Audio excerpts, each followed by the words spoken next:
Hello students, how are you all? I hope you all are doing great. I am Neha Rajvanshi and I welcome you all in today's class, that is English class of class 8th. So students, in the previous video we have completed reading with our chapter number 3 from the book Honeydew. The name of the chapter is Glimpses of the Past. So this is a very important chapter, very interesting chapter, and I am very much sure that the chapter is clear to you all. And in today's video we will see the comprehension part, we will solve the questions. So let's begin. Question first, do you think the Indian princes were short-sighted in their approach to the events of 1757? So in this question we have to present our idea, we have to write that what do we think according to us the Indian princes, were they short-sighted? And in the chapter we have discussed this term short-sighted. So what it means, short-sighted means a person who is unable to see the long-term benefit or disadvantage of something. So we have to write that the Indian princes, were they short-sighted in the approach of the events that were there in the year of 1757. So let's see the answer.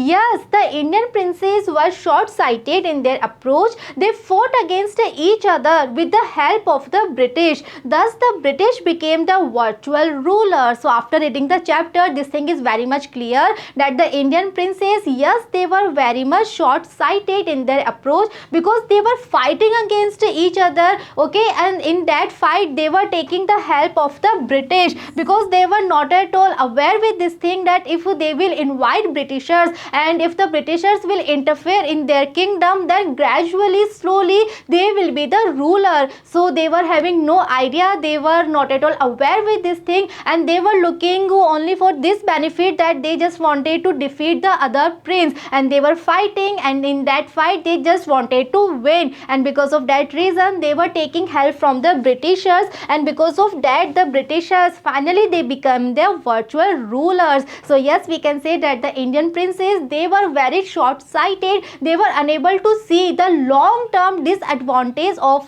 this thing. Next question, how did the East India Company subdue the Indian princes? So in this question we have to write that the East India Company, how they were able to subdue the Indian princes. So let's see the answer. The East India Company spread their wings in India to promote their trade. They supported one Indian prince to finish the other. As a result, power passed on to their hands. So East India Company, or we can say the Britishers, they came to India. Why? Just to to have the trade, or we can say they came just like a merchant, but finally they spread their wings and they supported one Indian prince to finish the other. Okay, so the Indian princes, they were fighting and they were taking help from the Britishers, and Britishers, yes, they were very much we can say clever, and they were having this plan, they were having this idea, they were supporting one prince, okay, to defeat the other prince, and finally as a result power passed on to their hands. Finally they became the ultimate rulers. Next question, quote the words used by Ram Mohan Roy to say that every religion teaches the same principle. So in this question we have to quote the words, it means we have to write the words that were spoken by Raja Ram Mohan Roy, that were used by this great personality Raja Ram Mohan Roy, just to explain this thing that each and every religion, they teach the same principles. Okay, so yes, there are different kinds of religion, there are people who follow various religions, but the basic principles, the basic teachings of each and every religion, they are similar, they are just the same. So we have to quote the words. Okay, so let's see the answer. The words of Ram Mohan Roy spoken to his wife were, so these words where he was explaining this thing that the basic principles, the basic teachings of all the religion, that is the same. So he was talking with his wife. Okay, so at that time he used these words and he said, cows are of different colors but the color of their milk is the same. Different teachers have different opinions, but the essence of every religion is the same. So here he was using one comparison, and the with the help of that comparison he was trying to explain this thing that yes, there may be cows that are of different colors, but the color of their milk, that is same, that is always white. Similarly, there are different teachers, there are different kind of religion, but they can have different opinions also, but the essence, or we can say the basic things, the basic principles of each and every religion, this is the same. Okay, so with the help of this example, or we can say with the help of this comparison, he actually explained this thing that although there are different kinds of religion, but the basic principles, the basic teachings of each and every religion is the same. Next question, in what ways did the British officers exploit Indians? So in this question, we have to write different ways that were used by the Britishers, that were used by the British officers. Why? Just to exploit the Indians. So we all know this thing, and in the chapter we have read as well that the Britishers, they were having no interest in the well-being of Indians, okay, and they were having only one motive, and they were interested in their own profit, and they actually want to exploit Indians. So they used so many ways. So in this question we have to write those various ways that were used by British officers. So let's see the answer. The British officers wanted to exploit Indians. So yes, the British officers, they actually want this thing, they actually wanted to exploit all the Indians. For that, the British rulers passed Regulation 3, under which an Indian could be sent to jail without trial in a court. And for this purpose, first of all, they passed one act that is known as Regulation 3, and according to this act, all the Indians, they could be sent to jail without even any trial in the court. Okay, so now Britishers, they were having this power. Now they were free to send any Indians to jail without any trial in the court. To destroy Indian industry, the goods manufactured in England were exempted from custom duty. And now they were having one more plan. Now they were having one more idea, one more trick. Okay, why? Just to ruin the Indian industry, and for this purpose,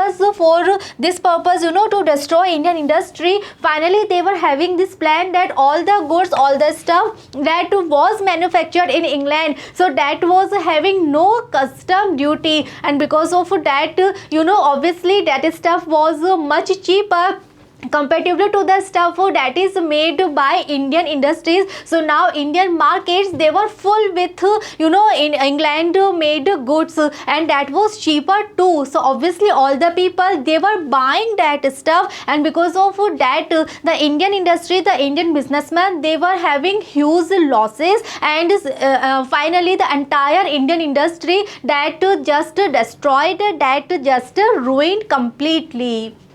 The officers prospered on the company's loot, and their private business flourished.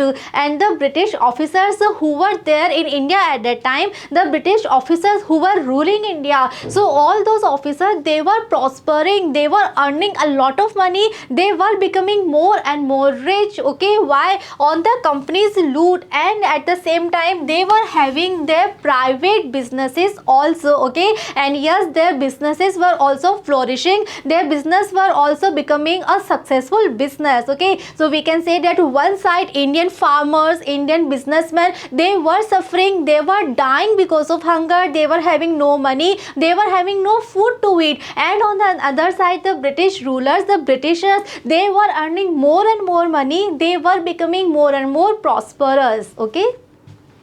Next question, name these people. So in this question we have to read this sentence, and then we have to name the personality that is related with this sentence. So let's read the first one. The ruler who fought pitched battles against the British and died fighting. So here we have to write the name of that ruler who actually fought pitched battles against the Britishers, and finally he died where? In the battlefield. So what is our answer? In the chapter we have read, this great personality, this great warrior, this great ruler was Tipu Sultan, and he was the ruler of Mysore. Next is the person who wanted to reform the society. So here we have to name that great personality who actually wanted to reform the society, who was able to see this thing that in the society there are so many different kinds of superstitions, and our society should be free from all those superstitions, and he actually worked hard, he actually tried to reform the society. So who was he? He was Raja Ram Mohan Roy of Bengal. Next is the person who recommended the introduction of English education in India. So here we have to write the name of that person who actually suggested, who actually recommended this thing, that India there should be, English education, the pattern of education should be in English. So who was that person? That person was Lord Macaulay. Next question, two ways in which common people suffer. So now we have write two ways. Because of that the common Indian people, they were suffering. So let's see, the farmers were taxed heavily and the thumbs of skilled workers were cut. So first of all, the Indian farmers, they were suffering because they have to pay very heavy taxes, and the skilled workers of India, the thumb of those skilled workers, they were also cut, or we can say the small industries, the small businessmen of India, that was completely destroyed. Next is 4 reasons for the discontent that led to the 1857 War of Independence. So here we have to write 4 reasons that why finally there was the War of 1857, why the Indians, they were having the feeling of discontent, dissatisfaction. So there are so many reasons, so you can write any 4 reasons. So let's see how can we write. First, Santhals who lost their land became desperate and they revolted. So first we can write that the Santhals tribe who lost their land, so now they were very much desperate and they actually revolted. Second, the sepoys in the English army were paid much less than the white soldiers, so they were discontented and angry. Second reason we can write that the sepoys who were there in the English army, so they were paid very less comparatively to the white soldiers. Okay, so the white people, Britishers, they were also soldiers, Indian were also soldiers, but the Indians, they were receiving very less salary comparatively to the white soldiers, and because of that they were now very much discontented and now they were very much angry. Next we can write the Brahmins were furious when they came to know that the bullets they had to bite contained cow fat and pig fat. Next, the Brahmin who were there in the army, they were also very angry, they were actually furious. Why? Because finally they were aware this thing that the bullets that they had to bite, so those bullets were having cow fat and pig fat. Okay, so because of that now the Brahmins, now they were also very furious. Fourth reason we can write here, many landlords were sore because the British policies deprived them of their land and estate. So in this reason we can write that the Indian landlords, they were also very angry, they were also very much fed up from Britishers. Why? Because of the British policies, now they were having no land, they were having no estates, because Britishers, they were having so many policies, they were having so many tricks, and because of that the landlords, they were losing their lands, farmers were losing their lands, the Indian businessmen, they were having no business, and we can write that the Brahmins were also suffering, Santhals were also suffering, and because of all these reasons finally the revolt was there, finally the first war of independence was there, that is Indian, that was known as 1857 War of Independence. Okay, so students, we have completed all the question answer here. I hope the chapter and all the question answers, everything is clear to you all. And now finally after this chapter, you are having more information about your own country, more information about the history, or we can say more information about the 1857 War of Independence. And in the next video, we will start reading with our next poem. See you in the next video. Thank you.